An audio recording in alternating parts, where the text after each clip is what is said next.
Assalamualaikum warahmatullahi wabarakatuh. Hello friend, how are you today? What? Fine? Alhamdulillah. I want to introduce myself. My name is Ngilman. You can call me Bang Ngil. I want to tell you about Jakatarup and Seven Angels. Nah, pagi hari ini saya punya tugas dari mata kuliah Written Text, yaitu membuat video storytelling.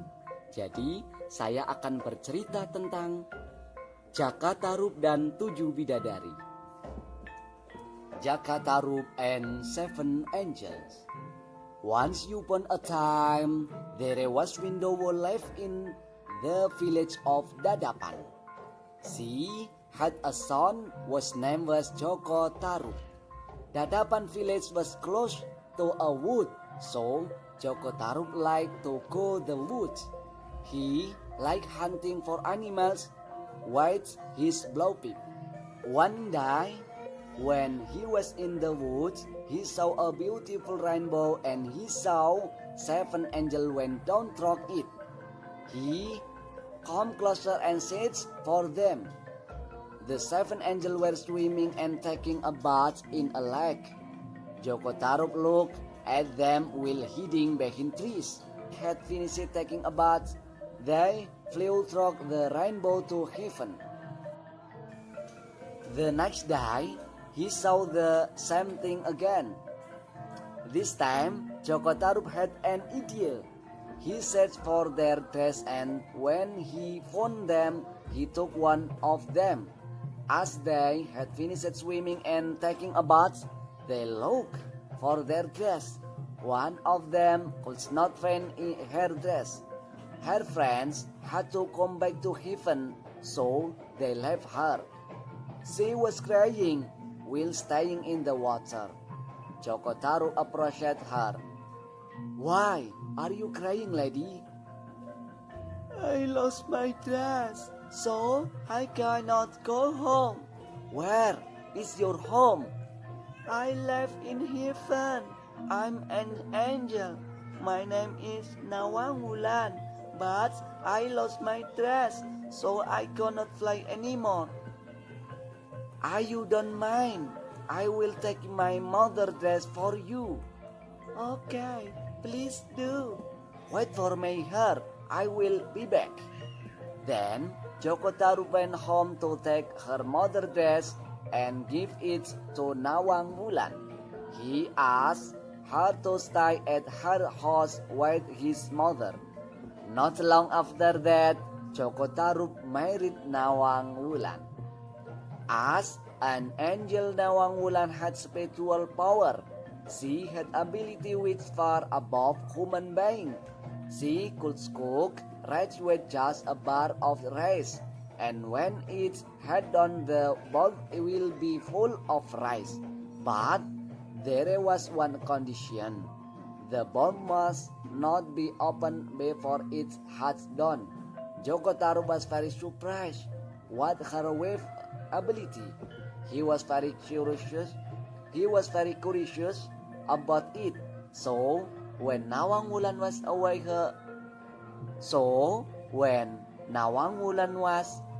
he opened the words. Consequently, Nawangwulan's spiritual power disappeared. She had to cook an ordinary human being. Several months later, Nawangwulan gave birth to a beautiful baby girl. Her name is Nawangsi. The birth of Nawangsi added happiness to Jakatarup and Nawangwulan. Since Nawangwulan could not cook efficiently anymore, she needed more rice than usual. The stock of rice in the storeroom diminished rapidly. Then one day when she took the rice, she was very surprised. Nawangwulan found her angel dress. It was hidden there under piles of rice. She immediately wore it and talking to Jakatarup. She immediately wore it and talked to Jakatarup. My dear husband, now I know what you did to me. Forgive me, my dear. I admit that I did this because I love you. I love you too. But now I find my dress. I must come back to heaven. I am angel. My place is not her. I have to go now. How about Nawangsi? She not you. I will leave her, but I don't worry. I will take care of her. Anything she needs me, I will be her. For that purpose,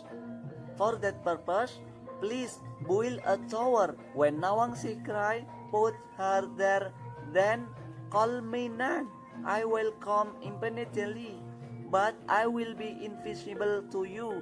Goodbye, dear. Then Joko Taru built a tower back in his house. Every time Nawangsi cried, he would put her there.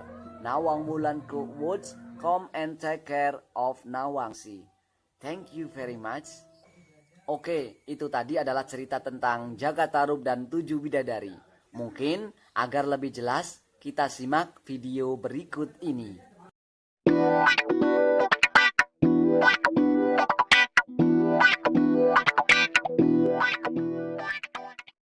Hai adik-adik, jumpa lagi di channel Kak Ovi bercerita.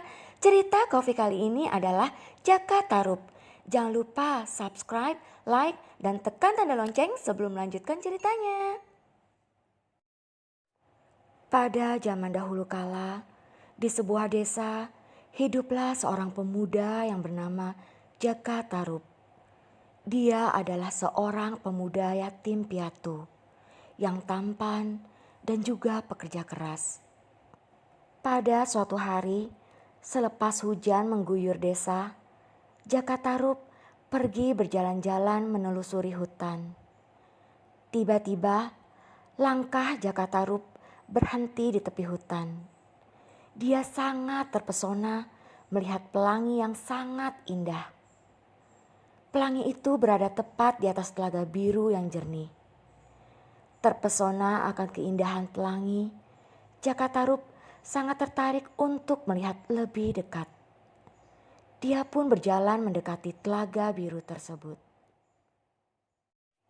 Sesampainya Jaka Tarub di telaga biru dan sedang mengagumi keindahan pelangi, tiba-tiba dia terkejut dikarenakan dari atas pelangi bermunculan satu demi satu wanita-wanita yang sangat cantik menuruni pelangi. Wanita-wanita itu ternyata adalah para bidadari. Para bidadari tersebut turun ke bumi untuk mandi di telaga biru. Mereka sangat bersukaria. Melihat kecantikan para bidadari, Jaka Tarub ingin memperistri salah seorang dari mereka. Lalu diam-diam Jaka Tarub pun mengambil selendang milik salah seorang bidadari. Tak lama para bidadari bersiap-siap untuk kembali ke kayangan. Tapi hanya satu dari para bidadari yang tidak dapat kembali. Dikarenakan selendang yang bisa membawanya kembali ke kayangan hilang. Sang bidadari sangat bersedih. Melihat itu, Jaka Tarub menghampirinya. "Hai wanita cantik, siapa namamu dan kenapa kamu menangis?" kata Jaka Tarub. "Namaku Nawang Wulan. Aku tidak bisa kembali dengan 6 saudaraku karena aku menghilangkan selendangku," jawab Nawang Wulan. Mendengar itu, Jaka Tarub pun menyadari bahwa selendang yang diambilnya ternyata milik Nawang Wulan. Lalu Jaka Tarub berkata, "Karena kamu tidak bisa kembali, maukah kamu menikah dan tinggal bersamaku?" Dikarenakan tidak ada pilihan lain, Nawang Wulan pun menerima tawaran itu. Dan dia pun menikah dengan Jaka Tarub. Mereka hidup bahagia dan dikaruniai seorang putri yang diberi nama Nawangsih. Suatu hari, di saat Nawang Wulan sedang melakukan pekerjaan rumah, tanpa sengaja dia menemukan selendangnya yang hilang. Betapa marahnya Nawang Wulan setelah mengetahui ternyata selama ini Jaka Taruplah yang telah mencuri dan menyembunyikan selendangnya. Lalu dia mengenakan selendangnya dan segera menemui Jaka Tarup. "Kanda, betapa sedihnya hatiku. Ternyata selama ini kamulah yang telah mencuri selendangku. Dikarenakan aku telah menemukannya, aku akan kembali ke kayangan." Betapa kaget Jaka Tarup melihat Nawang Wulan telah menemukan selendang yang selama ini dia sembunyikan. Dengan sedih, Jaka Tarup memohon kepada Nawang Wulan untuk tetap tinggal bersamanya. "Dinda, maafkan aku. Aku mengakui kesalahanku.